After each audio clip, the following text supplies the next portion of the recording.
baby in a corner.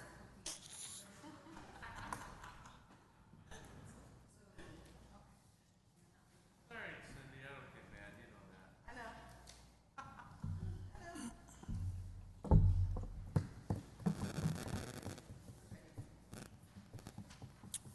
All right, good evening. I'd like to call the meeting to order. First topic, approve the agenda.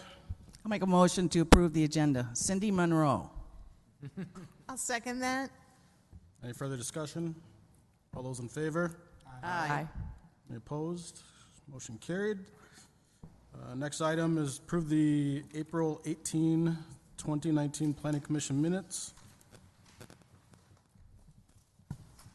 I'll make a motion to approve the April 18th, 2019 Planning Commission minutes. I need to use that thing. I'll second. Any further discussion? All those in favor? Aye.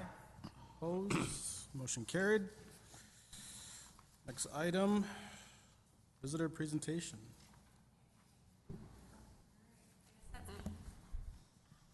All right, I was told I had to talk like right here. Is that good? Sounds good. Okay, just yell at me if you can't hear me, because I tend to be kind of dynamic when I speak, so this is going to be hard. My name is Madeline Sevland. I work for Carver County's water management organization, just a little bit north of you guys. And our role is to basically manage all the lakes and the rivers, what we call surface waters in Carver County. So I'm here to do a little bit of water education, talk about waters, how waters become polluted, watersheds, kind of the link between development and water resources, and go into that. So this is what's on the docket. Watersheds, management of land, how it affects water, water pollution, your role as a planning commission member, and hopefully some tools for you. So to start us off, just talk about why clean water. I feel like this goes without saying, but as Minnesotans, we all value our water. We have a lot of surveys that say how much Minnesotans value their water, and it's high. And it's intrinsically tied to our way of a life and our community. So, but our clean water is tied to our land use, how we envision our land, how we plan for it, how we develop it, how we redevelop it.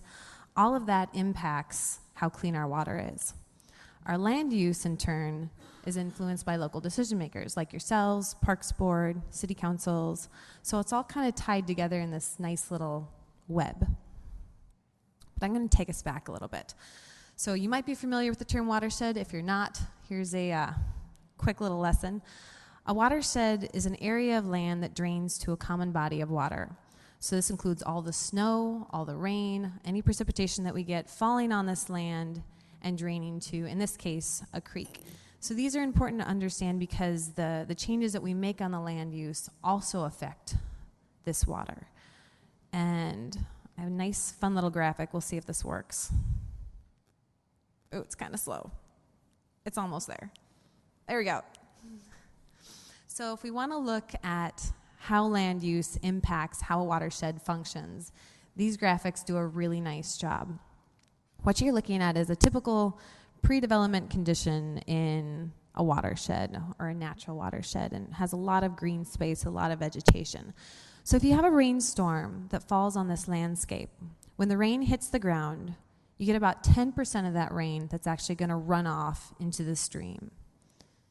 You have about 40% of that water that hits the ground that's going to go back into the atmosphere, either through evaporation or transpiration, because the plants will absorb it and transpire it back up.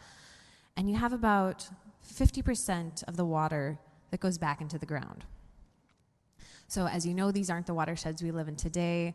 We've developed to add our homes and businesses, things that makes our community successful. And they look a little bit more like, man, it's really screwing with my presentation timing. All right, I'm just gonna have to add for a longer pause.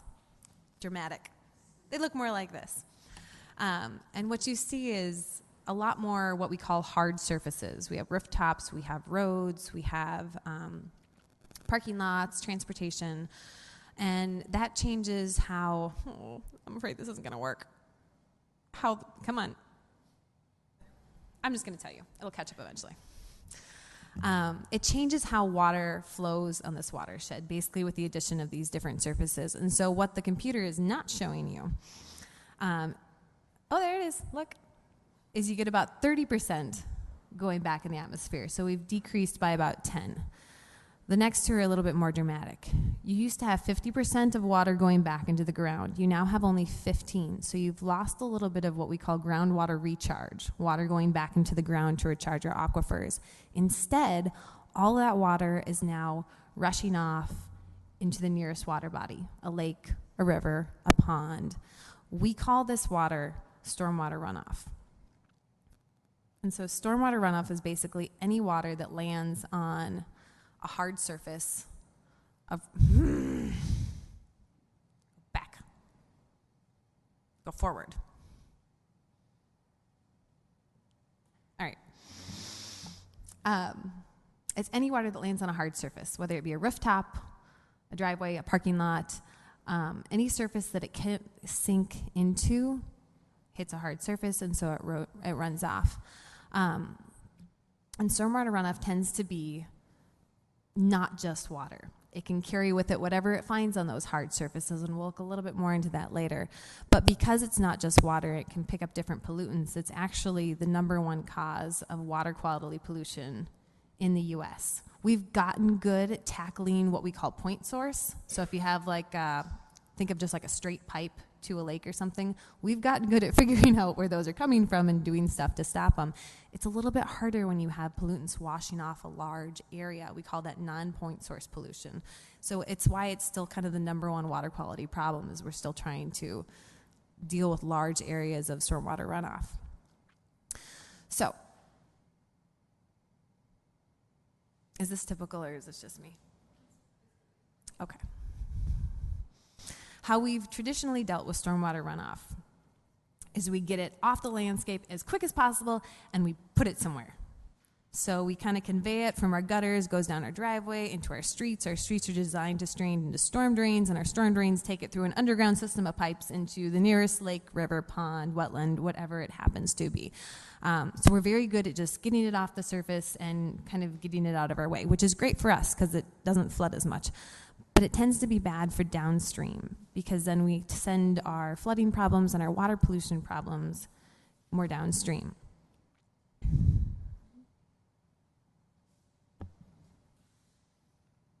Afraid, okay. So why be concerned? Again, I feel like I shouldn't have to tell you guys this as I was driving down here looking at the flooded waters. But flooding is a huge issue, and we've seen a lot of that this year. Although I don't really think that's just stormwater runoff. I think that's pretty high precipitation. This, however, looks pretty extreme, but it's actually one of our nearby neighbors. If you recall the 2014 storms that hit Duluth and caused a fair amount of road washouts, this is that storm. So it can happen to the best of us. Next one's one of my favorites, because when it shows up, you will actually see my house. Come on. No. All right, just stay. Okay, so that's my driveway. I like to point this one out because it shows how it can impact just local residents. So yeah, we have the flooding, we have the major storms. So this happens every single time it rains. I have a storm drain just behind that car up to the top right there, and it flows to a pond behind my house, and I capture all the water to the west side and all the water to the east side, and it just can't handle it. It's just way too much runoff flowing through the storm drain, and so it just starts to run everywhere else. And I mean, aside from flooding, it kind of washes away my garden mulch, and I can't get grass to go on the other side of my driveway, and there's nothing major. I'm not losing any infrastructure, but it's kind of a minor annoyance just as a resident. So we have extremes and we have local bothers. The other reason is as I mentioned before, stormwater runoff isn't just water. It carries pollutants. So whatever happens to be on those surfaces, whether it be dog waste, leaves, grass clippings, cigarette butts, grease, oil, grit, salt, all of those things wash into our waters. So they affect our ability to use those waters for fishing, for swimming, other types of recreation. They can make them smelly. They can give them algae blooms. I'll run you through some of what they look at. But we want to be concerned because they do affect the quality in our lakes. And thirdly, we are actually required to do something about it. So not only should we, because we want to use them, but we are required and we actually have to. So some of the things that stormwater runoff can do, they can cause algae blooms. This is McKnight Lake in Chaska in a really just lovely green pea soup colored algae bloom. They can cause, the next one's in sediment erosion. So we see a lot of, the Minnesota River is a kind of a prime example of that. It tends to be a little bit muddy, and a lot of that does occur naturally, but a lot of it's also just soil that's been eroded away with stormwater runoff and flown into the river. And sediment affects fish's ability to navigate, to find food, to find their spawning grounds. So it can be kind of a big deal, more than just brown water. Pet waste is a big one. We don't want bacteria in our water, so just keeping those off of our surfaces. Trash. Another picture of Chaska. I'm just going to pick on Chaska tonight, I guess. I'm sure that never happens. There's like no competition. No. That's a picture of Brickyard Lake. And then again, this is a picture of a paint spill. Someone had spilled paint on the pavement and a rainstorm happened and it washed away. And then this is an interesting one. Not a lot of people are familiar with this, but if I have any fishermen in here, you'll know that this is a trout. And trout like cold, oxygenated, moving water. And so it's not just like tangible pollutants, but this is what we call thermal stress. And so picture like a big box store parking lot. And it's a hot, sunny July day, 80 degrees, and all of a sudden you get a flash storm. And so all the rain comes pouring down. Well, near the parking lot happens to be a cold water trout stream. What happens is all that rain hits that pavement, heats up because the pavement's really hot, and then flows into the creek. And so what you end up with is species like trout that need that cold water becoming thermally stressed. Cold water doesn't hold as much oxygen as warm water, so they can't get as much oxygen in their gills. So it's a different type of pollutant as you think about it. So this all ties back to, I'm going to keep coming back to this. This all ties back to impervious surfaces, those hard surfaces that don't let water through it. And I do have, just in case I haven't, I'm going to skip that one. So impervious surfaces, kind of their three main problems is they don't let groundwater get recharged because we don't allow water to soak back into the ground. They can cause flooding because there's no place for the water to go. And they send pollutants to lakes and rivers without filtering. They basically act as, they're a place where pollutants can just accumulate. And then when the next rainstorm hits, they get kind of an express route into the nearest water body, lake, river, pond, or a wetland. I mean, think about how nice a pavement looks after a rainstorm. So this is a look at the research. What you're seeing here is on the left side, you have a stream quality. So that's how healthy is a stream. Is it poor? Is it fair? Is it good? On the bottom, you have the percent of impervious surface in the watershed.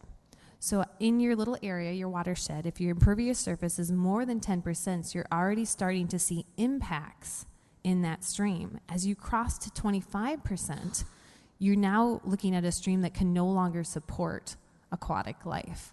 So my point is here, it doesn't take much to have an impact on your local lakes and rivers. I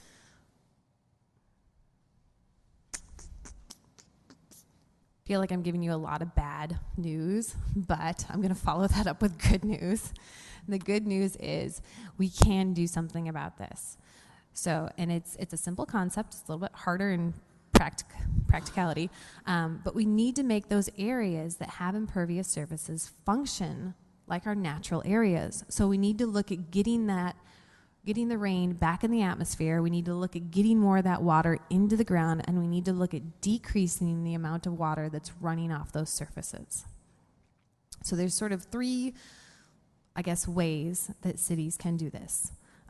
We have plans and policies, we have ordinances, and we have our practices. So our plans and policies, again, Planning Commission, you guys are familiar with this. Plans are kind of our guiding document. They provide our vision, our direction. They establish our goals. In the water world, you have kind of the Clean Water Act that identifies what you're supposed to do. Frequently, the authority of the Clean Water Act is then passed down to states, which then can further pass it down to cities and counties, because it's easier to implement, on a local level. You're much more effective. So you have a local surface water management plan, and that's kind of your one plan that kind of talks about water resources within the city of Carver. And the way this kind of fits into the bigger picture here, you're familiar with your comp plan. Is it approved yet? No? Yes? No? Okay, well, I'm sure you've spent a lot of time talking about it. You know that it's headed up by the Metropolitan Council. Your local surface water management plan is part of your comp plan, so you have to have a surface water management plan as part of that. So it's kind of overseen by the Met Council, falls under the comp plan, and then there's your surface water management plan. On the other side of things, you have the State Board of Water and Soil Resources. That governs all the watershed districts. Like myself, I work for the Water Management Organization, which is kind of the same thing. So they oversee us. We have to have our own water management plan. And your surface water management plan also has to fit within our plans. You have to fit within the comprehensive plan, and you have to fit within our plan. But it's the one document that you should be familiar with when it comes to protecting your surface water resources. So I took the liberty of just summarizing it really quickly, at least as far as goals. So in your surface water management plan that, as far as I could tell, was adopted in December of 2018, that's the most recent version we have, guide the city in conserving, protecting, and managing surface water resources. So your goal and your direction is already there. You want to protect and preserve natural surface and groundwater systems, promote the groundwater recharge, which is something we want, protect and enhance fish and wildlife habitat and recreation facilities, prevent soil erosion, identify and plan for ways to protect and improve surface water and groundwater quality, and minimize expenditures needed to correct flooding and water quality. So get ahead of it so you don't have to pay for it later. So all of these goals are already in that plan. Your city already has a direction. You've established a vision. You've already set out what you want to do. We can help you do that through ordinances and practices.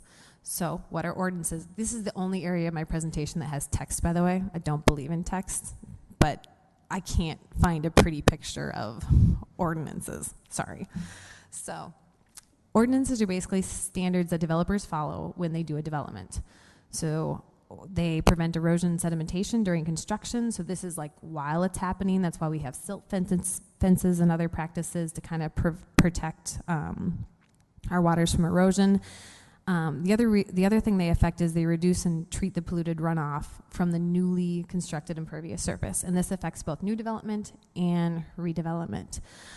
In our area, so I should back up. Your city is actually located within two watersheds, which I'm sure you already know. So you have the Lower Minnesota River Watershed District and then Carver County's WMO. And I'm not as familiar with Lower Minnesota, but with our rules, basically, if a developer comes in, they disturb more than an acre of land, that triggers our rules. And we have three sort of requirements they have to meet. They have to do something to meet water quality requirements, so like put in a rain garden, do something to treat the water coming off their site. And then we also look at, are they controlling the rate of water coming off their site, and are they controlling the volume of water coming off their site? We don't want too much water coming off, and we don't want it coming off fast. So when developers come in, they look for a series of practices that they can do that's going to kind of meet all those three requirements. And they submit a permit, and then they're usually reviewed and enforced by either us or the Lower Minnesota, which I think partners more with you. Practices. This is my favorite one. So in order to meet all those lovely visions we come up with in our plan and our rules that we come up with in our ordinances, we have a set of practices that we can put in place. So some are structural, some are non-structural. The non-structural ones are like education, which is what I do. It's not really a building or anything. It's more like a discussion. And then there's structural ones, which you probably are familiar with a ton of these already, but I was going to walk you through some of them just to get some of the lingo. Anytime. There we go. So if you remember in a previous slide, I kind of showed you what the way we traditionally dealt with stormwater runoff, and it was basically like get it off the land and put it somewhere. So that's changed in the last couple decades, and we're still trying to get it somewhere, but we've changed that we're now doing filtration or we're infiltrating. So filtration is basically treating it. Infiltration is getting it back into the ground, and then we still do the storage. But we're structuring our practices a little bit more, so they're treating the runoff, and they're trying to put it back in the ground as opposed to just moving it off the land and storing it somewhere. So there's a number of ways that we can do that. I saw it flash. Man, your meetings must take like twice as long. Okay. So you can reduce impervious surfaces. I don't know if we have any of these in the city of Carver, but I know in Chaska they did bump outs when they did their reconstruction of downtown, and it's just basically taking away some of the impervious surface. Do you really need it all? I heard a really fun fact that, and I don't know if this is true or not, maybe you know this, that big box stores actually will plan parking lots for the size that they need for Black Friday. And so they'll basically have like double what they would typically need. And then I've also heard that they will do it just so they don't look as busy, so that people will actually go to the store because it doesn't look as crowded. I don't know how true that is. But those are the fun facts I heard. So there's infiltration, which we're just going to skip that one. Again, infiltration is just getting the water back into the ground. Filtration is treating the water first. So infiltration we use to recharge groundwater. Filtration, although basically a very similar word, basically treats the water and then sends it to a lake or a river or a pond. Oh, there it is.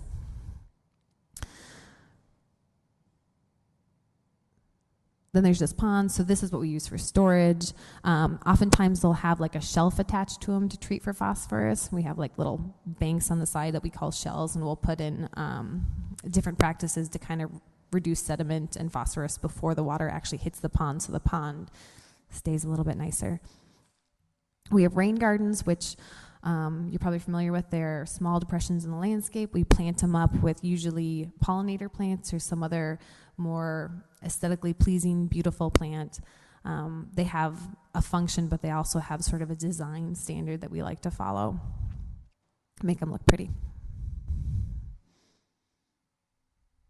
And then we have permeable pavements. So we have porous pavement, which looks like a black Rice Krispie bar, and then we have permeable pavers, which looks like patio stones. Both of those allow water to go through, and so that kind of reduces the runoff. And one of my favorite facts about these is, so obviously we have hard winters, and we also try to reduce chloride pollution. And this can reduce both stormwater runoff and chloride pollution, because these guys, you have the middle of January and you get sunshine and you have ice, that ice is going to melt off of these and soak right through the pavers instead of refreezing during the night.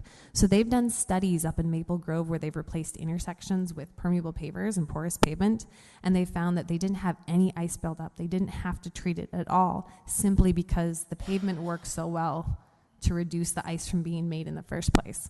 So that's one of my favorite things about them. You do have to vacuum them out, though, once in a while. But heads up, Waconia might buy a vacuum attachment to suck out sediments from permeable pavers, and if they do, they said they were going to loan it out to people. So, future reference. Then we have sand iron filters, which is basically just iron binds really tight to phosphorus. So if you can spread iron filings throughout these filters, it binds to the phosphorus and keeps it out of our waters. And then we have stormwater reuse, which you probably are familiar with with Carver Elementary, because I think they have a stormwater reuse system. So it's basically just taking that runoff, putting it underground, storing it, and using it for irrigation later, which is a really good process for Carver, just because we have such good clay soils that don't like to put water through. And it's good because then you're not using your drinking water to irrigate stuff, which is kind of silly.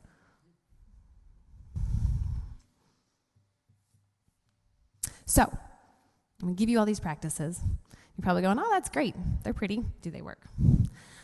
We have a lot of data on these, but I'm going to pick one from St. Paul because data for stormwater practices can be really hard to come by, like exact data, because you have to be out there right as the storm happens. And for Carver County staff, that can be kind of hard. We'd like to be right there when things are happening, unless you're in the office and you have your waders on, you're ready to go. But they set this project up, I think it's at HB Fuller in St. Paul, and they monitored it for 2 years. And they had samplers running all the time to determine, whether this practice was actually reducing pollutants and runoff. And what they found was it reduced the volume of runoff from their parking lot by 73%. It reduced the sediment from their parking lot by 94%. And it reduced the phosphorus from the parking lot by 70%. So the practices do work. They reduce the runoff, they reduce the pollutants. They do have to be maintained to function properly, but it's a lot better than just letting your lakes and rivers go to look like that one on the far right there that has like major algae blooms. So for you guys, assuming that you guys get to see a lot of development reviews and applications for variances and all sorts of things, your job is that you can start asking the right questions. You get familiar with your city plan, get familiar with some of the practices, learning about the stormwater runoff and the impacts. You can start asking questions when people come in, like, where does the stormwater flow?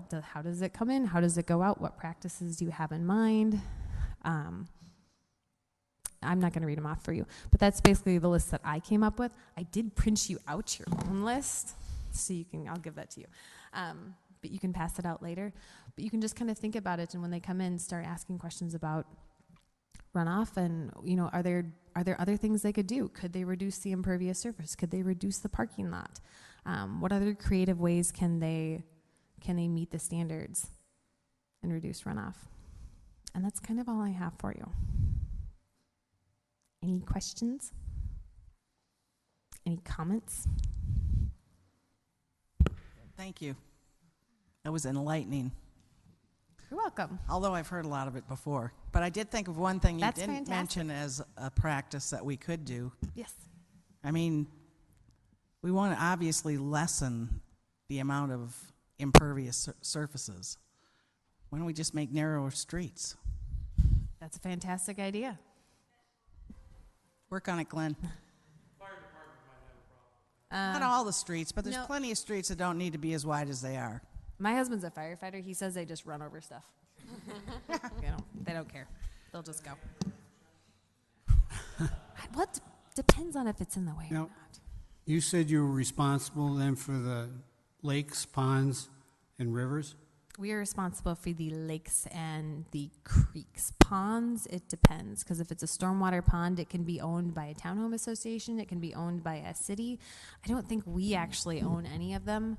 They're usually owned by by property owners or by city. I was just wondering if you could arrange to lower the level in Minnesota? I don't think I have the control for that. Army Corps of Engineers might be able to dredge it for you so it can take more water. I don't think it's going to get better. It's supposed to rain this weekend. Yeah. Yeah. Do you know if they're looking at like anything more inventive for surface options, besides your basic, concrete and asphalt? There is green concrete. You can actually get supported parking lots. So you can actually grow grass over the top, but you can buy these sort of metal structures that you put below that can hold the weight of a car so you don't have the grass sink in and get all the divots. So that is one option. I don't know much about it, to be honest with you. But that's out there. It's probably more common in places that don't have snow. As far as, that's really the only one I can think of that's a replacement of an impervious surface that's not like a permeable paver or permeable park. That's kind of the one we're going to. I don't know of anyone that's done the more like green parking lots. Well, thank you very much. Do welcome. you have any idea how much more the cost of a permeable parking lot would be as opposed to? It's gone down significantly. It used to be like double the cost. It's not anymore. and I don't have exact numbers. I know Craig Eldred over in the city of Waconia has done just a ton of it. I think the bigger issue, and I think the thing that, you know, drives people away from that a little bit more is the maintenance. Because so we had a porous pavement parking lot in the government center in Chaska, which I don't know if any of you guys have seen. And they had installed it when I started, like back in 2008. And then we had issues because our staff tried to communicate with our facilities staff, which tried to communicate with the contractor that came out and did winter maintenance, and then they sanded everything like 2 years in a row, and it clogged up our porous pavement. So there's bigger issues with maintenance that I think kind of make people a little leery about doing some of those projects. But cost-wise, it's not as bad anymore. I want to say it costs maybe a quarter more, but I don't have an exact number. I'm sorry. I can find one out if you want one. Well, it would be good to know Yeah, if we try to convince if another right. fleet farm decided to come in, to convince them to install that. And you can do it. You can do it strategically. Like, you don't have to do the whole thing. So like our parking lot's kind of I guess it's kind of an oval, and so all the water drains towards the center rain garden, and the pervious stuff's just on the interior, which saves you money because you can do the outside traditionally. So, but I'll dig up some costs and I'll send them to you if that's okay. And we'll get you some comparisons just to give you some more data to share.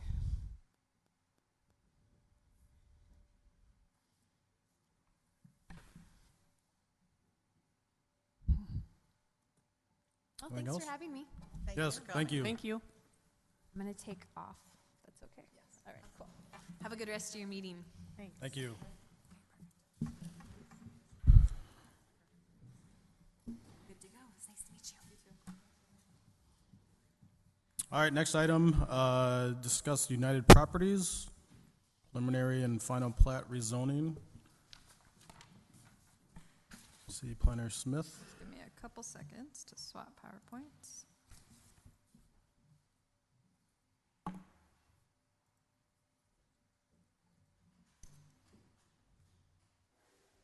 All right, thank you, Chair, members of the Commission. Tonight, the first item on our agenda is the Carver Commons property, or what we've previously been calling the United Properties Project. So the request before you tonight is both preliminary and final plat, as well as rezoning. So as you'll recall, preliminary and final plat do have the ability to run simultaneously if it generally is one site and if there's nothing anticipated to change drastically between the two. So tonight, I will ask you to make 3 recommendations. So 1 preliminary plat, 2 final, they will be running simultaneously, and then rezoning. So something to think about. The Carver Commons piece was annexed into the city, so default, we all know it goes to ag. No matter what type of property comes into the city, the day it's annexed, it's zoned agriculture. So the request is to go to freeway commercial with a planned commercial development overlay district. I'll get into that a little bit more. So again, 3 recommendations tonight to the City Council. I'm going to ask you to have kind of a brain bender right now. Tonight we're not discussing the gas convenience users specifically. The only thing we're doing is creating a lot.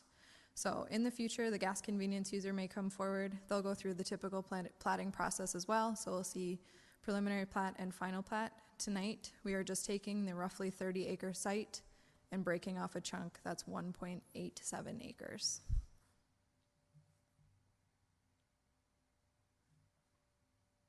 All right, so where we are tonight. You'll recall the Planning Commission saw a concept plan February 21st, City Council in March. Annexation was reviewed by the City Council January, approved by the state shortly after. And then tonight is the heavy lift, the 3 before you, and it will be forwarded to the City Council for their next meeting.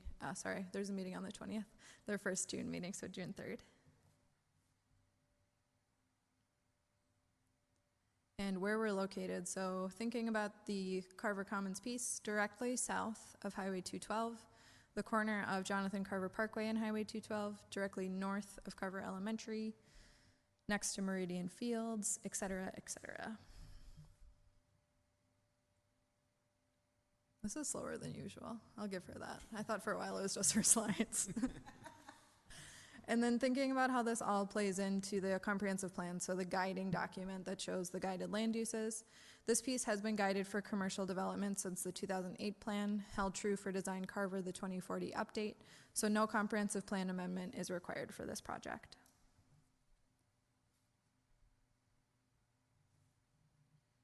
Here's that technical platting document that we talk about. So this is both preliminary and final plat. And you'll see here that it starts to carve out the lot. So block 1, lot 1 is the lot that we're creating tonight. You'll see outlots B and D create accesses into the site. And that's about all we're working with tonight. We're not thinking much beyond creating this one lot that could maybe someday come forward as a gas convenience user. Can I just interrupt you for a second? Sure, When you say it could also come as something else, correct? it could, yes. Okay. So thinking about the freeway commercial and PCD overlay, any development that's directly adjacent to Highway 212 is zoned freeway commercial at the rezoning. So it adds the freeway component to that. And then the PCD section is also in our city code, and that speaks to developments with the potential to construct over 50,000 square feet of floor area if rezoned. So thinking about this site as a whole, it's 30 acres. It's likely that there could be over 50,000 square feet of that retail commercial use. So that's why the use of the PCD is included. Something to think about, the PCD, the most recent commercial version we did was Carver Square. So that came in with 4 lots. We reviewed each one as they came in, thought about it against the PCD ordinance. So essentially, we're writing a special ordinance for this specific piece of property. We can build in some special requirements if we know that there are some, and then there's also a little bit of additional review with the PCD overlay. So since there's a rezoning before you, the public hearing is required tonight. So I'll open it up for discussion. You'll hold the public hearing, and then we'll move through the 3 recommendations. Notice was provided per the city code to property owners within 350 feet of the site, so all directions of the site. It was also posted in the Chaska Herald. So again, tonight you're considering preliminary and final plat and rezoning to freeway commercial with a PCD overlay for Carver Commons. I'll open it up for questions.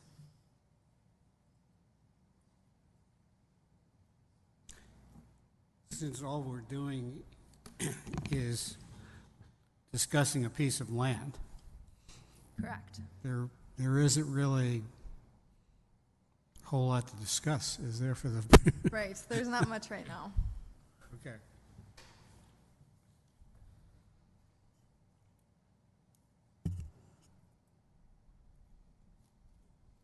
Looks nice.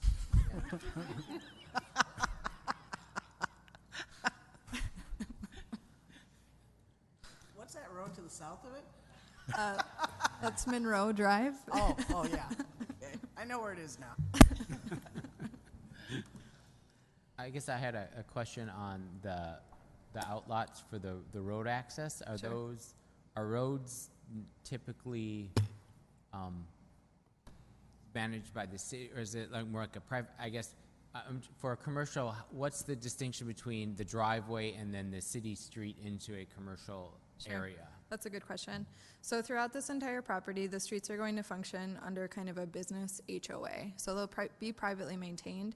But something to think about is our utilities run under those. So we have things like fire hydrants that we need to maintain. So there will be easements over the utilities, but largely privately maintained.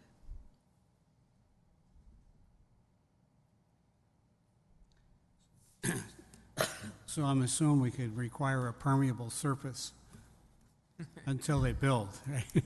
Correct. So when the project comes forward, we'll get some more detail about what it looks like, some details about impervious surface. We can start thinking about some of the things we learned tonight with the project.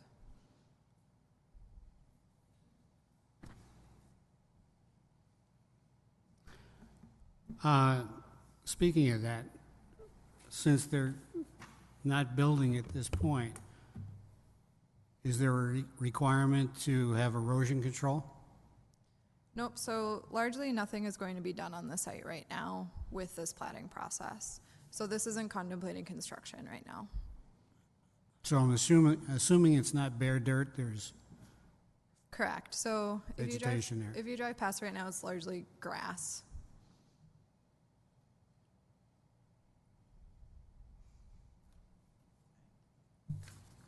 Looks good to me. We'll now open the public hearing to disclose. Those wishing to address the planning commission should come forward and state their name and address for the record. After all comments are received, the public hearing will be closed. No further comments on this issue will be received at this meeting.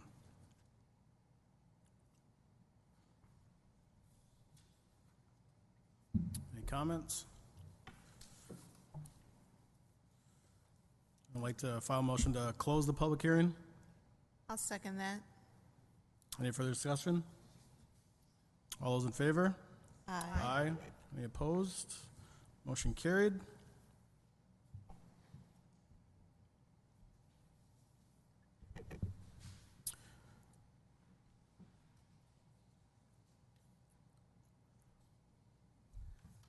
Anyone like to file a motion to recommend the approval of the preliminary and final plat for Carver Commons? I'll make a motion to recommend approval of the preliminary and final plat for Carver Commons with conditions the planning commission recommends. Are there any? I don't think there are. Nope. I'll second the motion. Any further discussion? All those in favor? Aye. Any opposed? Motion carried. I'll make a motion to recommend the approval of the rezoning for the Carver Commons with any conditions that the Planning Commission recommends. I'll second that. Any further discussion? All those in favor? Aye. Any opposed? Motion carried. All right, next item, Song Property Concept. City Planner Smith. Thank you.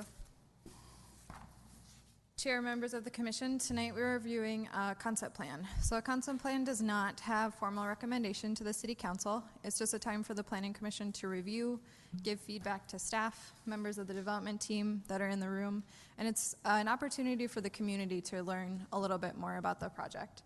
So something to note that isn't always typical, notice was sent to property owners within 350 feet of the property just to let them know that this project was starting, since it's a pretty significant project. It's a large number of units.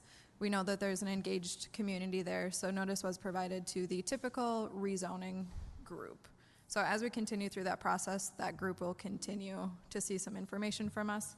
We'll be able to follow along with the process. So thinking about what a concept plan is, it's the very first step. So thinking about tonight, May 16th, the Planning Commission reviews. The City Council is going to begin their review on June 3rd. And then thinking about all required steps. So something to remember is that we're really, really early in the process. There's a lot that we don't know, a lot of things we haven't fleshed out. Something that's additional to this project is currently the property that we're discussing is not in city limits, so annexation will need to be considered by the City Council, reviewed by Dahlgren Township, reviewed by the state of Minnesota. And then something else to note is that an environmental assessment worksheet is required. If you'll remember the Lakeview project, we worked on that EAW together. It's a 20-question document that takes a look at the project holistically. So it thinks about animals that might be living on the site. It thinks about traffic. It thinks about how the built environment will impact this project. Something that's interesting about that process too is that a third-party consultant does it. So it's not the city going out and doing the work, it's someone else who comes in with a full report. So based on the number of units that are in this development, an EAW is required right off the bat. I believe the threshold in Minnesota is 240, so this project automatically triggers the need for an EAW. So again, it would move through the typical planning process: preliminary plat, rezoning, final plat, annexation, EAW.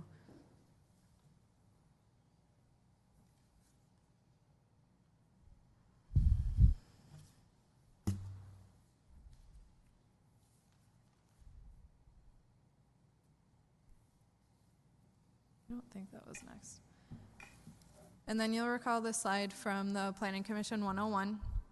Just a reminder of what it looks like and the amount of touches that we have for the project. So the developer is the person up top with a light bulb. Right now we're at concept, so we're just learning a little bit more. We're gathering input. Then the developer and city staff go back and forth roughly 3 to 5 times on a plan submission prior to preliminary plat.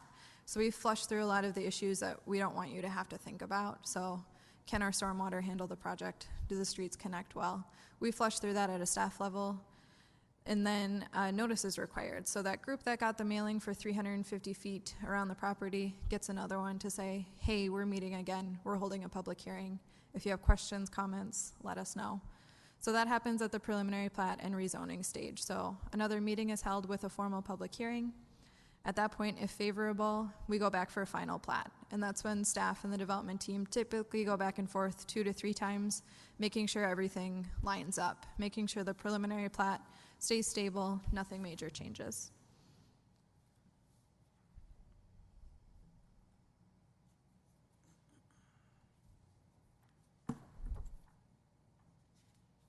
Something that I really want to stress tonight is that there are a lot of things we don't know about the property. So I've had some engagement with some residents.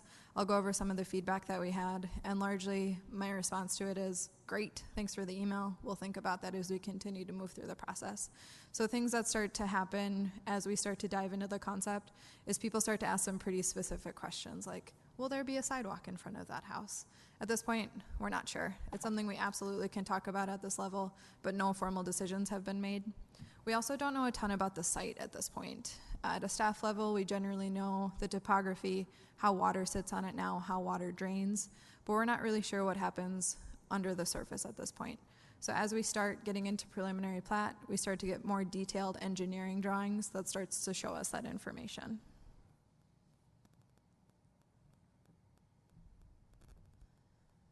There was one more in there. I knew there was. What was that one? I know, it's a cute one. All right, we're not going to get there. So the slide that is kind of blinking in front of you is showing that the developer starts with a project and then the city has a checklist. So the city goes through and makes sure that a project conforms with our orderly annexation agreement, our comprehensive plan, and our city code. Those are the big players when we start to think about a project. Something to consider is that the city of Carver generally is not the developer. We're not the people bringing the project forward. We're not pitching this to be our grand idea. It's a developer that's coming forward with an idea that we're able to talk about. So dialogue is important, suggestions are important, feedback is important.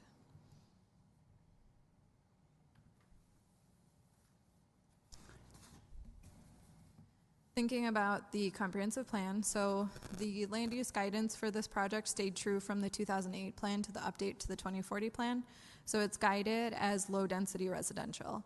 What that means is that residential development is anticipated at 2 to 4 units per acre. So falling between that gives you that light yellow color on the map. So this project does meet the guidance of the 2040 comprehensive plan.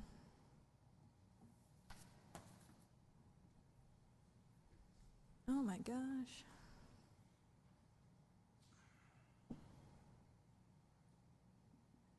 The next one's like the really important one. There it is.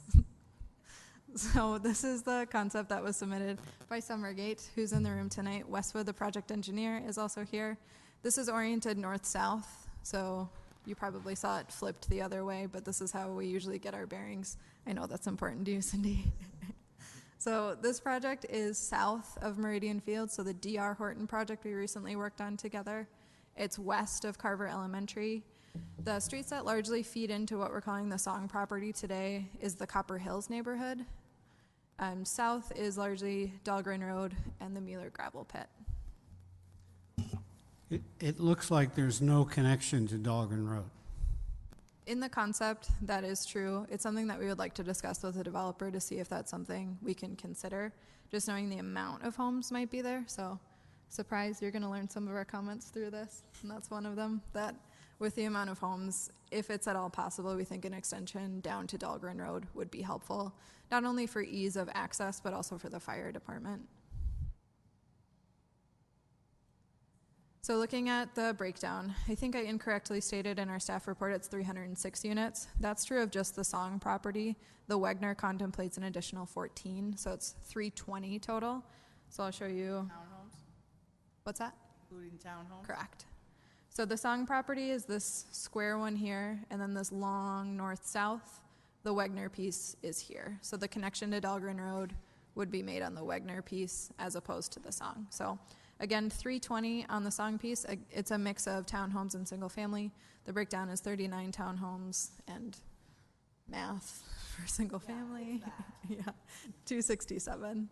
And then on the Wegner piece, it's just single family at 14 lots. So comments that we had at a staff level, something that's going to be really important as we start thinking about this development is walkability. Thinking about the kids that are going to be in this development, they'll be within the walking range of Carver Elementary. So having a space where children feel safe getting to and from school since they fall within that walk zone is going to be important. I've heard from a couple residents that there's a potential trail access through that ravine, the Timber Creek Ravine. So thinking about the work we've done on the Hawthorne Ridge piece, maybe this is another opportunity that we can explore what a more natural area could look like, but the public could have access to. And then something else to think about. Yes, the density range from the comprehensive plan is 2 to 4 units per acre, but the Met Council also holds us to a density requirement of 3 units per acre across the city as a whole. So this project comes in at about 2.5, so it's a little bit lower than what we would anticipate. What that means is that we would need to pick up density somewhere else in the community. So that can seem not that scary, but then if you start to think about what that looks like on a smaller site, it could be a more intense user. Carver Ridge was a great help last year. I don't know if we'll see another Carver Ridge this year. So thinking about that 2.5 getting us to the 3 units per acre is important. I've had some really great resident feedback from members in the Copper Hills neighborhood. Someone from the HOA board and I have been going back and forth a bit. Things that are important to them, walkability. Something that feels scary and stressful is increased traffic. So the EAW contemplates traffic, so we'll get essentially a traffic study in there that will break down how many cars are projected, what it does to our current system. And then we heard quite a bit about the school district. What does this mean for Carver Elementary that already feels pretty full? So Carver Elementary got the notice that went out with this. We also meet with them probably 3 to 5 times each year just to talk about these developments. So typically nothing catches them super off guard that all of a sudden we start construction and they say, holy cow, there's a lot more kids that are trying to go to school here. Something else to note, the school district is looking for an additional elementary site, and there is room for Carver Elementary to have an expansion. So a very legitimate fear. I know that's an important asset to the community, but it is something we think about, a dialogue we have with the school district.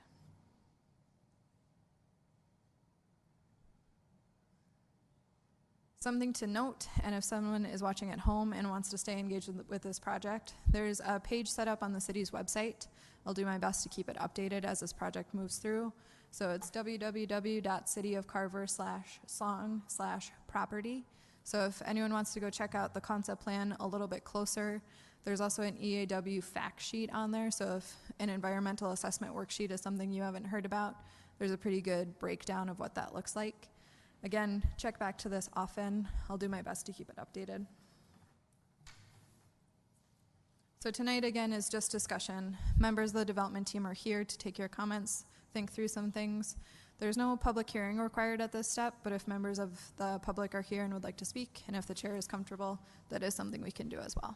So I'll open it up for discussion.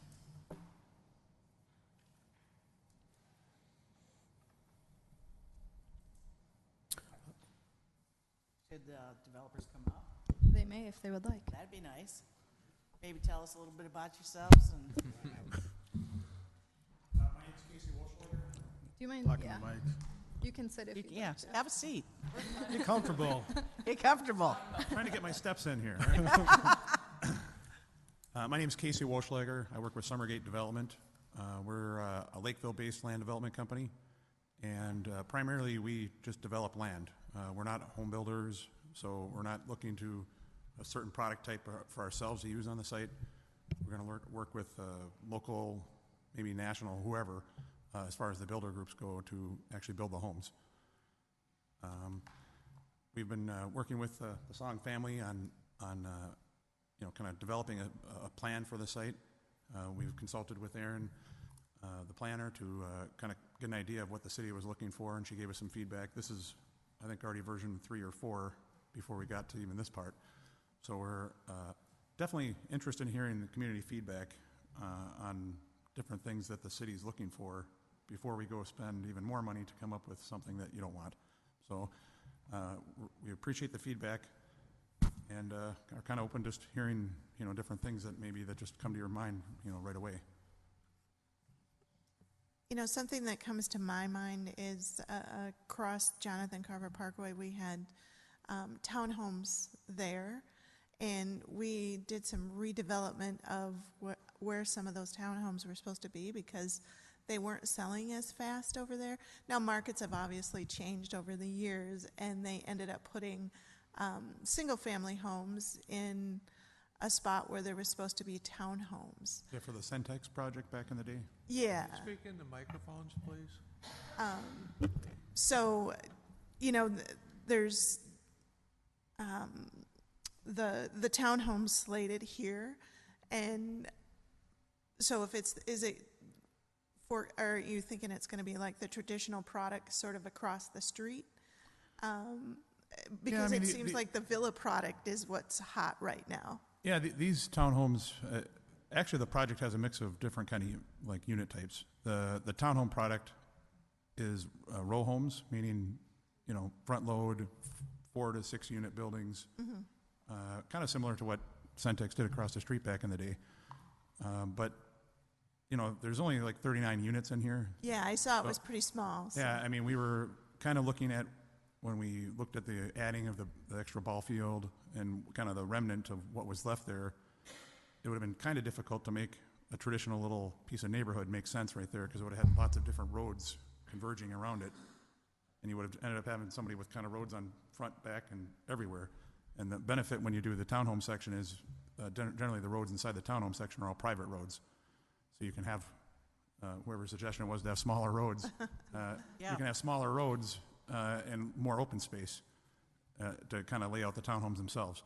So because the section's small, even if, let's say, the economy did change and the sales rate did go down, you're not going to, Centex was actually a little bit larger project at the time for Right. their townhome, so I think that's kind of what you were seeing. Yeah, I think there was a section of that development where they took out the townhomes and redeveloped it into 10 or 12 single-family homes. That sounds right. Right. Yeah.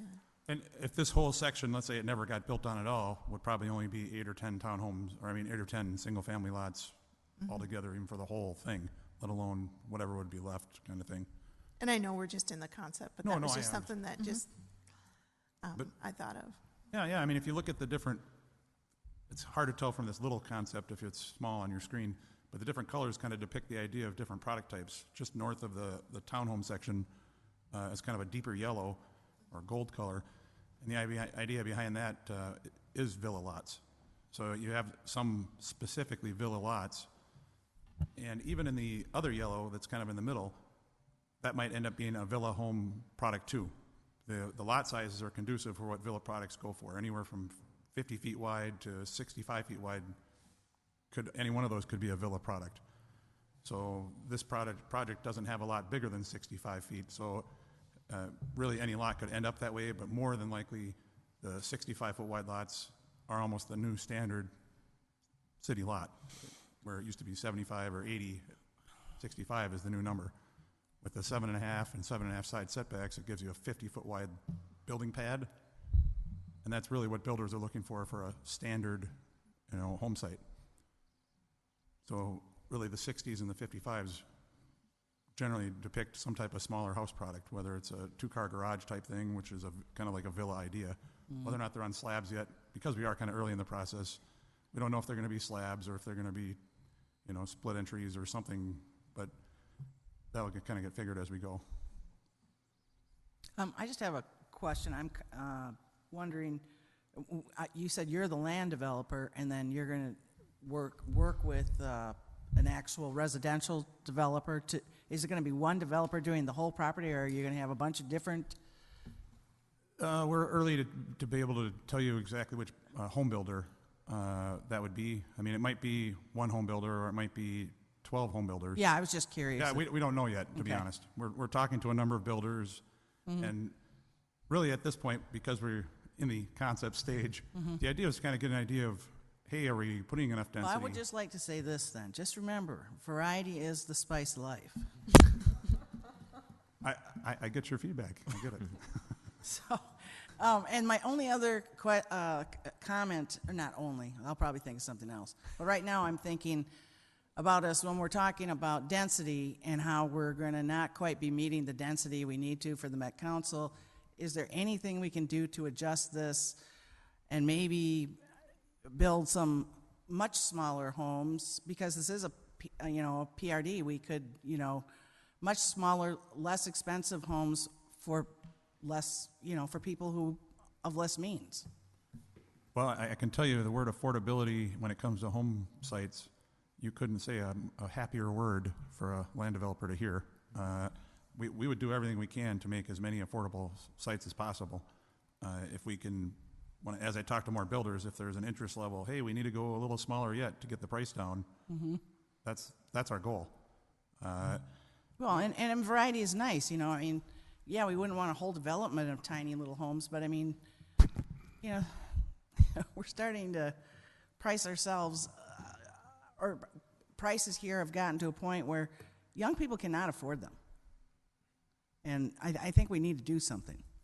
From what we're encountering as a developer in multiple communities isn't as much communities saying no to the smaller lots now, and I haven't heard this from you yet, I'm just saying that one of the pieces of feedback goes is as we advance on, then we start hearing, well, we think we want all the homes to have this on it, and we don't want this, and pretty soon the word affordable is impossible because they've got to have special siding and they've got to have so much brick. And honestly, I'm working in another community where they require LP siding on all four sides of the house. But I think that's the great thing about working with a planned residential development. We can tweak things so that we all get what we need. Right. And I'm just throwing that out there that, something if you really want that, the ideas that we have to enhance it long term maybe, there's a cost to everything we want. When they talk about impervious parking lots and stuff in the previous, we can put impervious streets in if someone really wants it, but it's going to affect that home price, and it's going to, trickulates down. Now, as far as just to lead a comment to what she meant about overall density, we were doing some math here on the side, and we think our calculation was a little wrong, just so you know. Good. We think it's more like 2.95, so we're closer to 2.95 than we are to I still want 3. some smaller, more affordable homes. Sorry. Well, I'm not saying we don't want. Honestly, I mean that's my wish. Yeah. Obviously you guys can do whatever you want to, but I'm just telling you what I would like. I would like that too. The chances, we've all went through now a major mild recession apparently, but it was a major change in how people buy things. We used to have 60% of the things being sold were single family homes. Well, now we're down to like 45%. So people are their buying habits have changed or building dramatically. like maybe duplexes. That might be something of interest. Yeah. So it's not like a whole neighborhood of townhomes. Maybe you have residential single-family homes, but you also have some duplexes in there. Yeah, no, we're open to trying to. Yeah. The more variety of products gives you a more variety of True. of end users, and honestly, it helps it sell faster. So we wouldn't be adverse to that. All right. That's just I wanted to plant that seed there. It looks like it's grown. Actually, I had a question Yes. on. Oh, go ahead. Oh, go ahead, Guy. Go ahead. On the estate lots, would those be expected to be, larger, more expensive homes? In my short time on the planning commission, it seems like a vast majority of the developments are the single family mid to high price range, and not high, mid price range, but not a lot of the people that do well, right? I can't think of any, I don't want to say mansions, but larger homes. Is that what those were envisioned as, or? Let me add some clarity. The Wagner property isn't part of our concept, other than we were trying to show. We're always asked to kind of see how does it continue on to the last pieces. Sure. So we truly just kind of sketched it up. Just so you know, the 3 lots that we depict up on the northern part of the Wagner property, the estate lots that you're talking about, we don't find those to be actually serviceable at this moment. Like she said, it's early. So those would end up being literally acreage lots, meaning wells and septics if they're ever going to be served Could you define serviceable? Because of there's a giant ravine between them, so serving them with city water and sewer would be extremely Expensive? expensive. So we doubt that there's a lot of serviceable land on that north end of the Wagner property. And even though on this little plan, it's hard to depict it, the space from that little stoppage of that little cul-de-sac, kind of on the south, or not the south, but this would be the east half of the Wagner property, it's extremely difficult to put a connection road to Dahlgren Town, to that road, even though it's early in the process. We're not sure if it's even possible to go from a connection in that of the actual Song property and connect down there to a road that's like street legal or legal to meet standards without people, you know. I know that property real well. Yeah. You get what I'm saying. I mean, that's a pretty steep area, and there's a private driveway on there right now that you can kind of see that squiggly line, and you know, the topography is very rough on the whole west half of the property. So it would be difficult, but it's early yet. We're not saying no, we're just saying it seems hard to do it. But it would be a remarkable spot for some estate lots. Yeah, I guess I was saying I'm glad. I would like to see that, right? Some more, I don't know, trophy or just a different variety, right? Sure.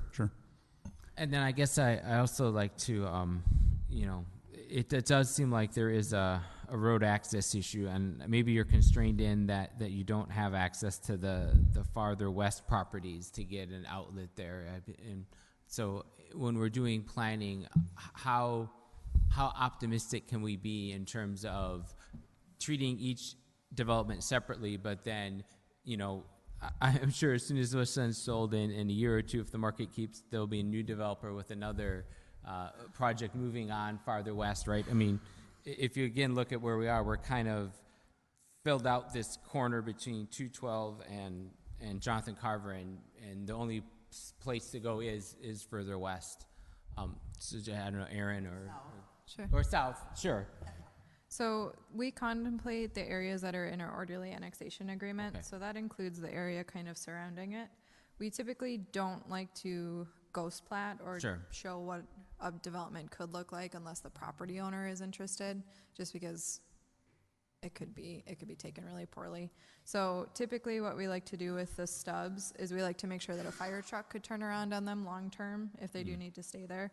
So we do try to meet safety requirements, assuming that nothing is going to happen on the stubs of streets for the time being, just then we can service the properties.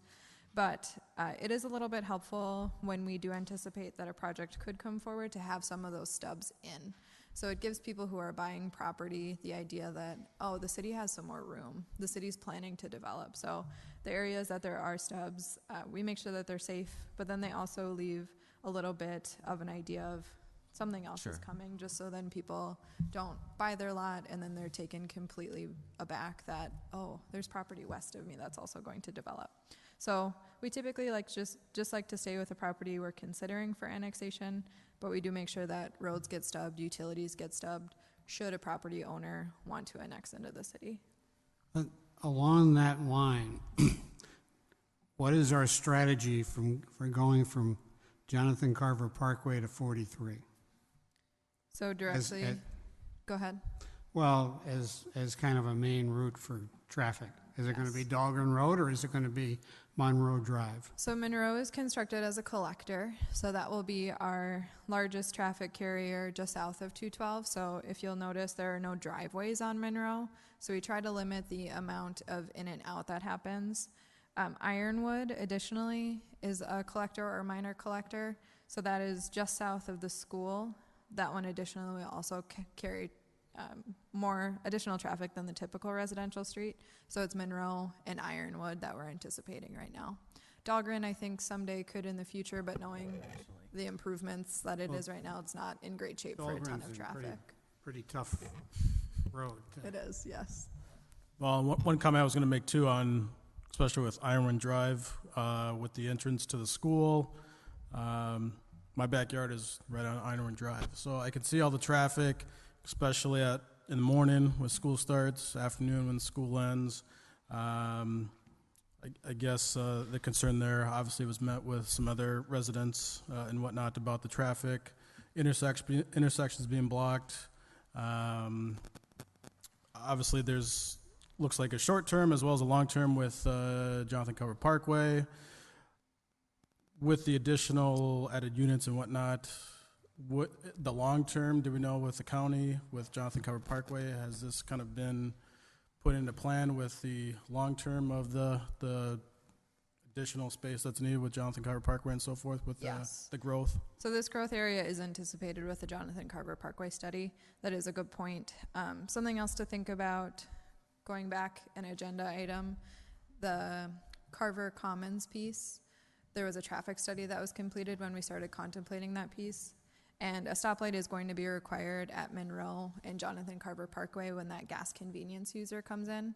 So I know there's a lot of concern getting people essentially to the school, usually in the mornings, but that will be another way that this potentially could provide some relief to that there's the second stoplight that will keep traffic moving, hopefully more freely out of the school site from 7:30 to 8:30 roughly. Yeah, and I know that right now, I mean, there's been some communications with the county itself, stoplight, how that works with school hours and whatnot. Obviously, I think where it's Ironwood Drive and I think it's Hartwell is where the intersection is, where the school entrance is, and then to get to the Copper Hills development. Obviously, it continues on with Ironwood Drive, so that's another kind of area that's kind of concerning right now as far as traffic backup and whatnot, so. Yep, so that's a good comment, but not something we can contemplate with this piece. Oh, exactly. So it's Yep. outside of the project limit, so not something Summergate needs to consider, but their traffic study might address it. Correct, yep. The other question I quickly had was with obviously the extra added boom and growth and so forth from a city perspective or even a county, how does this all kind of work or impact public services? Fire, police, Yep. Public services with snow plowing services and whatnot? Yes, that's a good question. So the first time that we get a concept in, I forward it on to the fire marshal. So they start talking about the project the same time that we do, just so they can start thinking about it. There hasn't been any red flags raised by them at this time. Also, public services, Brian Skoke, our public services director, is part of our development review team, so he gets in the nitty gritty. So yes, it is additional streets to maintain, but when he's in those meetings, he's able to think about them a little bit differently. So thinking about corners that his snowplow would have to come back with a pickup truck. So yes, it's all considered. We run the gamut across the board with everyone, and then we try to do the best possible job we can with public streets to make sure they're not a burden to our staff too. So they need to work effectively for the community, but we also need to be able to maintain them in a quick and easy way in a snow condition. Well, and with growth in residential development comes growth in staff. That's the way it Correct. works. Well, that's what I was going to say too. Have extra added equipment, extra added staff, more fire trucks, whatever the case may be on that. Yep. Probably not more fire trucks. They got approved on Monday to go out for bid.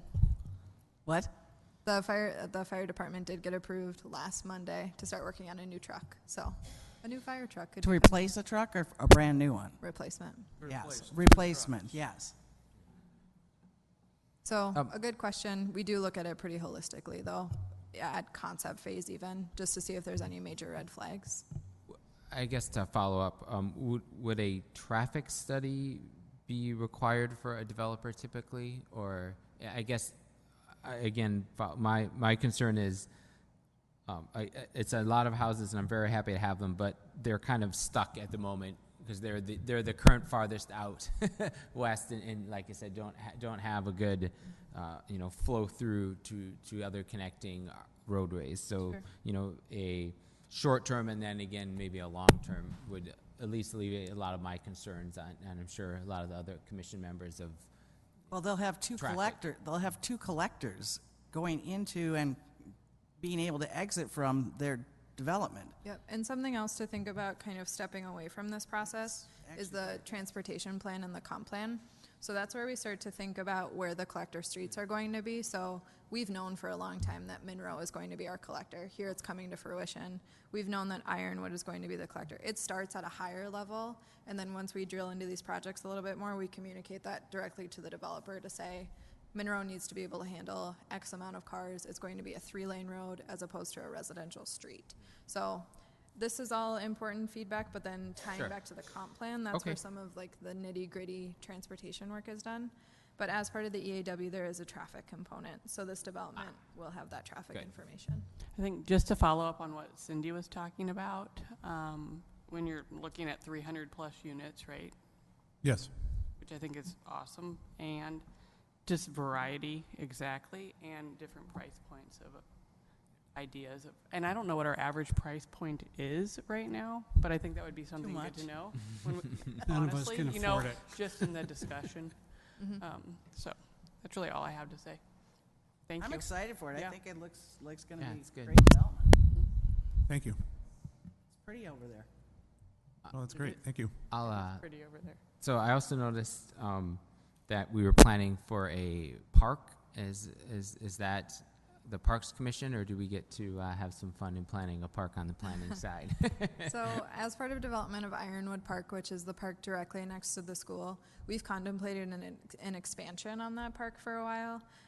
This development kind of snuck up on us a little bit, thinking about price point of what that acreage was going to do. So we've been working with Summergate to think about that park. So instead of getting the full park dedication cash in lieu of donation, it's likely going to be a hybrid of the two.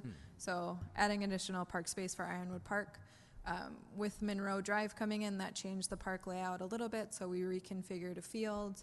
But at a staff level, we're still trying to be pretty thoughtful about that area, trying to figure out what need we can serve with Ironwood Park. So more to come on that part. Largely Parks Commission, but you'll see it develop through the process too.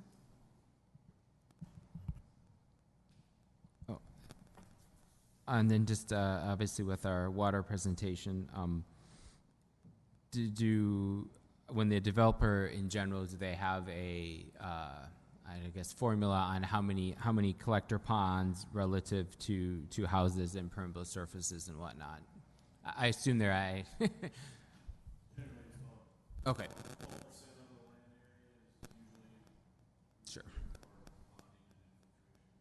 Sure, and that seems like that fits the number of houses and ponds. I don't have my ruler out, but I'll trust your math. And again, this is a bold guess at this point. Sure. So it makes for a pretty picture. It looks like Yeah. there's some ponds, but Well, likely will change. I guess I was just making sure that they think they have enough room relative to the number of houses and developable land versus, parkland or open spaces. Yes, for sure. Great. That's all part of the process. I'm sure that Aaron will know what we need for surface water management. Thank you. It's Aaron's fault. So You can ask the engineer for help if you need it. Thank you. That is helpful for me. It's not what you know, it's who you know. True. Are there other questions, comments, feedback? How about the ravine? Could it be made into a natural area park, potentially? I can't say that I've spent any time in there, but I'm looking forward to this summer maybe getting in there. There was a resident from Copper Hills that has spent some time in that ravine and sent some photos that showed that there could be potential for a nature-based trail through there. For what? A nature-based trail. On the old railroad track line? What did you say, Glenn? On the old railroad track line? Yeah. Thanks. I can point it out to you. So next steps for this project, the city council is going to review it on June 3rd, and then it's staff's intent to meet with the development team, the city engineer, and I will sit down. We'll start to hash through some of the information we hear both from the planning commission and city council, and then some more technical things that we already know about the site that we think will be important moving forward. So again, we're super early in the process. If people are watching at home and want to provide feedback, please call me or email me, Erin Smith, City Planner, available on the city's website. I would love to get some more feedback from the community. Okay. Thanks a lot, Yep, Casey. thank you. all right, thank you. Yep, thank you.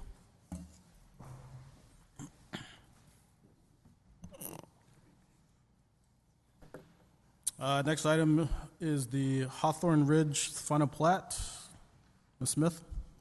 Thank you, members of the commission. Deb Ridgway is here with D.R. Horton, and she's been patiently waiting the presentation. This is one of our longer meetings in a She while. loves our meetings. I know. So tonight we're considering Hawthorne Ridge final plat. So you have one recommendation to the city council. I'll walk you through the information.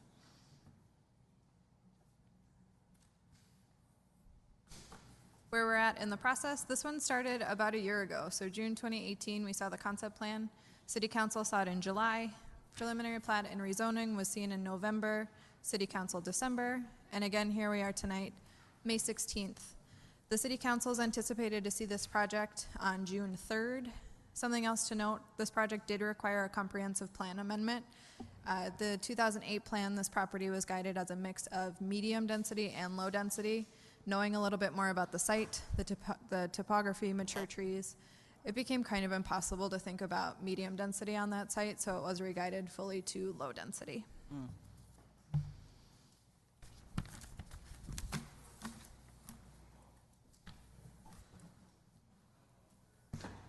When we talk about density for this site, so there's a large portion of the area really, if you look at the whole property, it's a large portion of it that can't be developed. Correct.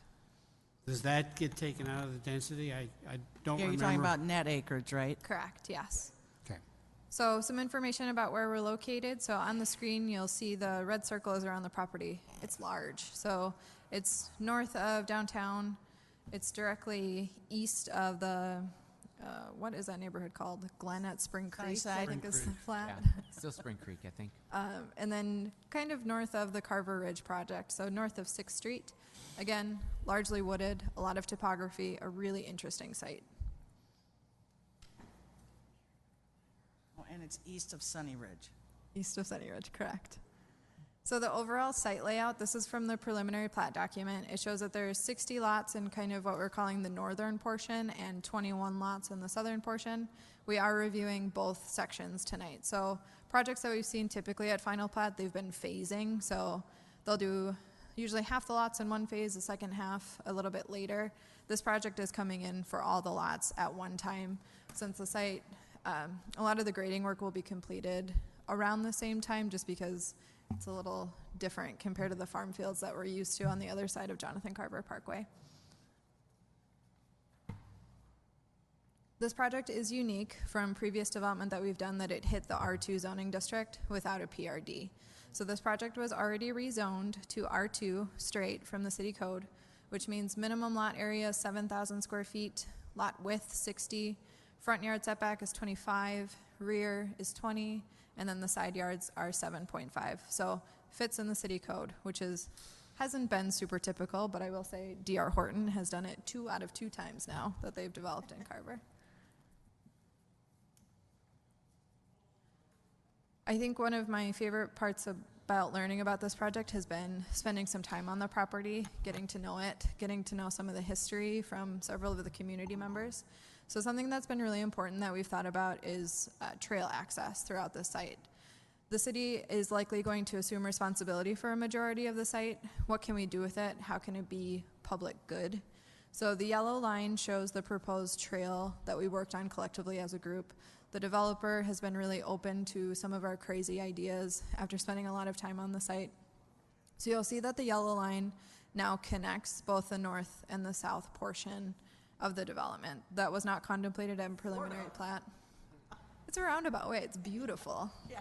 I'll take you out there sometime. Okay. And then something else that it contemplates is keeping the existing driveway. So we were thinking about this project and the connections to downtown. Keeping the existing driveway gives property owners in the area direct access to what's called Snake Trail, which is a gateway to downtown. So something that we think is exciting and different is the use of natural space. So this likely is not going to be a trail that you see everywhere in Carver along Jonathan Carver Parkway. It's contemplated to be gravel and wood chip to give you a more natural feel that you're out in the woods. A lot of diversity in the site. There's a creek that runs through it, really mature trees. It'll be public trail, right? Yes, Okay. correct. So something that we've worked pretty hard on that we're really excited about is the trail system throughout. There's also a sidewalk system that extends throughout the rest of the neighborhood and the southern cul-de-sac. So it'll be a well-connected neighborhood that connects both to Snake Trail and then down Sunny Ridge to the 6th Street Trail as well. Wow. That's cool. So this one starts to feel a little bit scary when you look at it too fast. So this is the technical final plat. I will walk you through it by saying there are no significant changes from the time of preliminary plat, so don't let it freak you out. it does meet the rezoning or rezoning that we did to the R2 development, and it does meet the preliminary plat that we looked at pretty extensively in November. So no major changes, just some tweaks that we've learned a little bit more about the site. These are the example homes that D.R. Horton is proposing on the site, so it's a different product than what they're offering in Meridian Field, so D.R. Horton will hit the market with 2 different options, which is exciting for them to be in the community for the first time. So I'll open it up for discussion. Again, Deborah Joyce here with D.R. Horton. If you have questions, largely this one meets preliminary plat, no major changes, nothing really we have to contemplate at this point.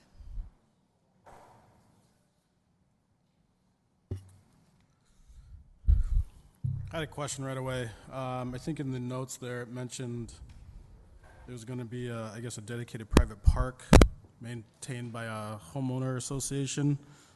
Whereabout, I guess, would that park be located? So it's lot 5 right here, where I'm circling on the screen. Where, let's see. Lot 5. Ooh, that felt sassy. I'm trying to look on here. Which is really. So that will be a privately owned tot lot by the HOA for Hawthorne Ridge.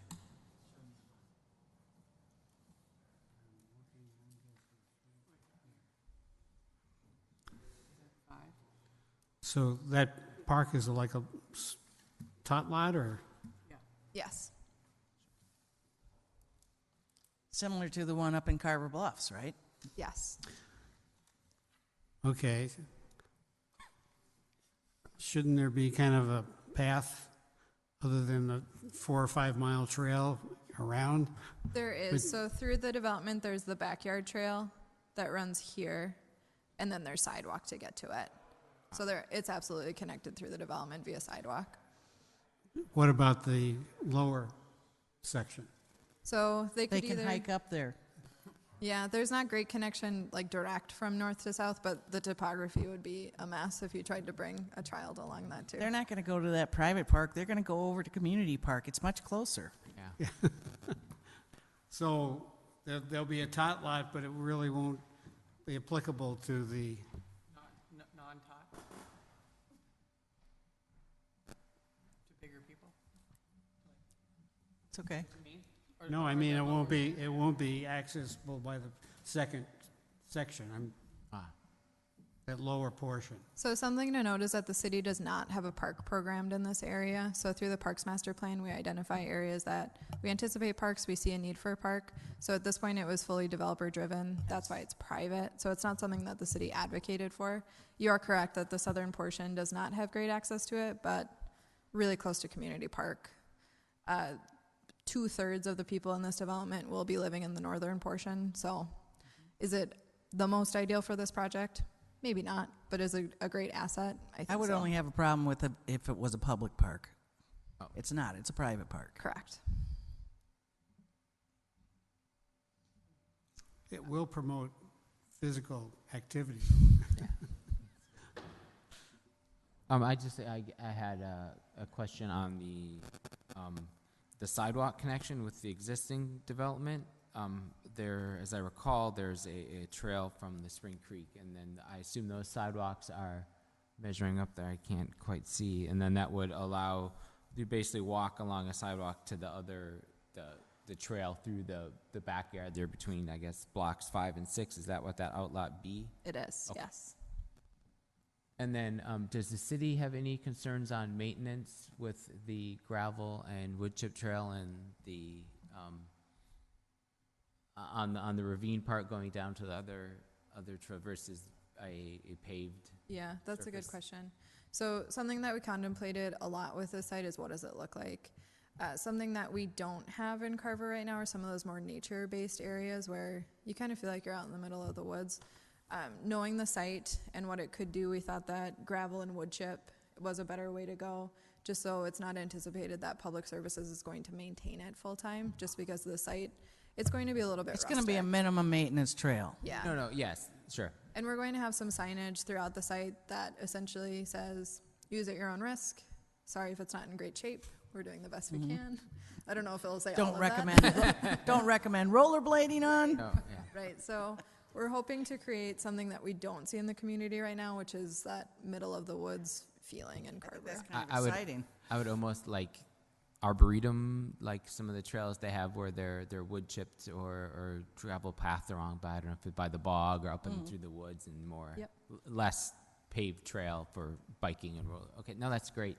And that's a good thing to say too. The driveway, the existing driveway is really, really steep. We didn't want people skateboarding and rollerblading down it necessarily, so adding pavement, we thought kind of made a crazy luge that teenagers would love to go down. Yeah, and But it's it would not be going to be scary. maintained in the wintertime. Correct. It'll be the best sledding hill. Also great for snowshoeing if people Yeah. are snowshoers. No, I'm very looking forward to that. I live over in Spring Creek, and we love to walk down the trail there along the ravine, and then this will be nice. We can sneak back up over instead of having to climb up Yeah. the hill again. There are some areas that you're gonna get sweaty if you're out there. No, it looks great. Do you by chance have sheet 51, the landscape legend that you can pull up, Yeah. Aaron? That was included in our packet. Last page. Last page? Thank you, that's helpful.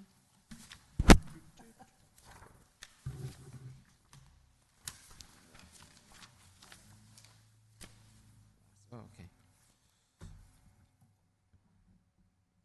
Oh, actually, I feel like when Okay. people watch me navigate, it's like seeing inside my brain. So I feel very exposed right now.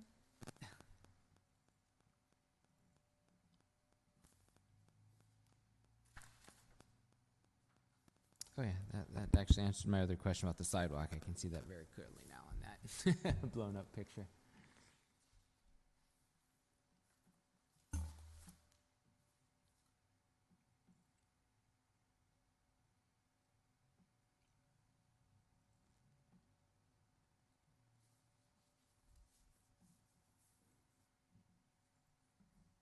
Thanks for your patience. Is this the one you're looking for? Yes. So just, I guess, a quick clarification. So I guess right there in the middle between block 5 and 6, where I guess it says outlet B, Yes. that's the sidewalk that you were referencing before, that would then go, what is that? North, east? No, be going East. south, east. Yeah, In between, I guess, lot number 1 and 18, going out to outlet A. correct. That was the 4 or 5 mile hike that you're talking about. Yes, yep, so that will be a trail. So that will be an asphalt portion, not the typical sidewalk concrete, but a trail through the rear yards that does connect into the greater system of the wood chip gravel areas.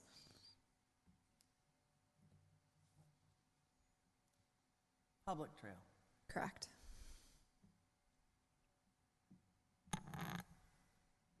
And then that lot 5 was that private.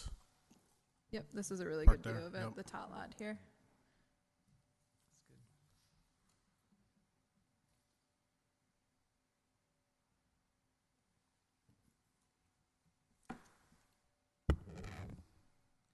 Currently, that property, how tree covered is it?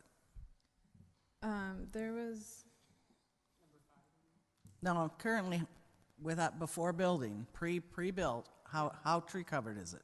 so the two areas that are contemplated for development largely are not. They Okay. don't have a lot of cover on them. There is the calculation in there, but it was to the point where it would have been kind of impossible to get a full tree survey for the site. But where the development was placed, it was the most effective way to limit the tree removal. So I'm gonna go back to my PowerPoint. You're saying to minimize So- tree Yeah, removal, Yes. right? So if trees are removed, trees are being replaced? No, yes? Yes, Yes. yep. Okay. This is So the when you look here, this is the area Yeah. for the 61. This is actually right where the pond goes. It lays out kind of perfectly with what is bare right now. And then south, there's some tree removal. I would say most of these trees are kind of grubby. I wouldn't say they're significant, huge. What's that? Trees are trees. Point well taken, trees are trees.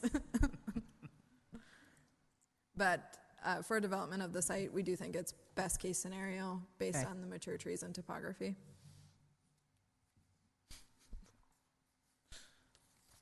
That's going to be a nice neighborhood. Bet there's some good views up there, huh? Very good views. Yep. Cindy, that's not in the affordable housing package that you're looking for, though. I'm hoping to make friends up there. It's within your walking distance. Yeah. Via Cologne, I think, but It looks really good. Do you have any questions for Deb while she's up here in the hot seat? Can we get a list of the people moving in so we can make friends? You can find that on the county website. You can. It's available. Yes. So what's the time, I mean, once it's approved, what's the time schedule like? Do you know? So we're still working through a title issue right now. So there's a boundary issue right now that we're just waiting for the approval on. It's been approved. We're A just waiting boundary for the issue in Carver? How odd. Well, and especially this one being as old as it is. Uh-huh. Oh, sure. So everything's been approved. We're just waiting for the court to file the documents, Oh, and then we can great. close on the property. So ideally, we wanted to start next week with demo, but it all depends on this court order You'll that have we're waiting for. a model or something done by, We'll have one under probably for spring parade next year. okay. We'll have something That's going. a long time from now. Yeah. There's a lot of earth to move out here. Yeah, there is. Wonder if you Which can side find of any the sand up there. Which side of the ravine were you going to put the model? So the model will be up on the north side, Okay. Oh, okay. right off of Ironwood Drive, probably one of the first couple lots up of Ironwood.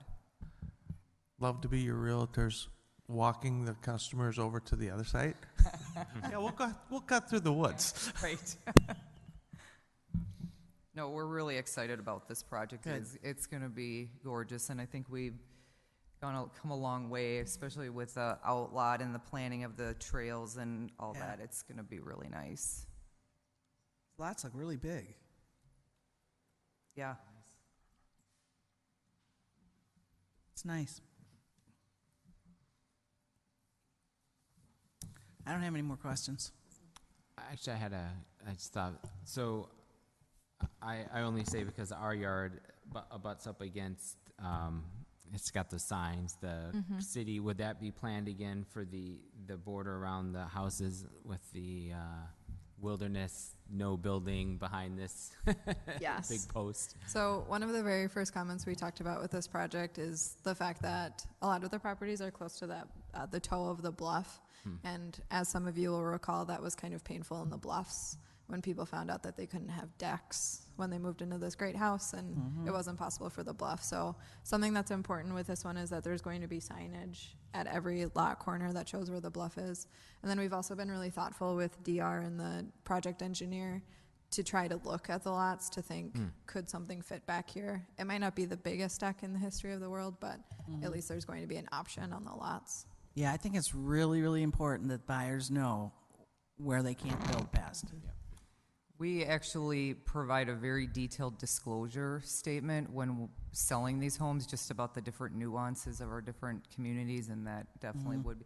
And my guess is we'll probably have something on their survey as well, showing that you can't build beyond this point.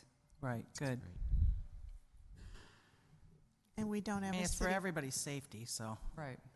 and we don't have a city planner that will say, well, just apply for a variance and you'll get it. No, That's a scary word in my world.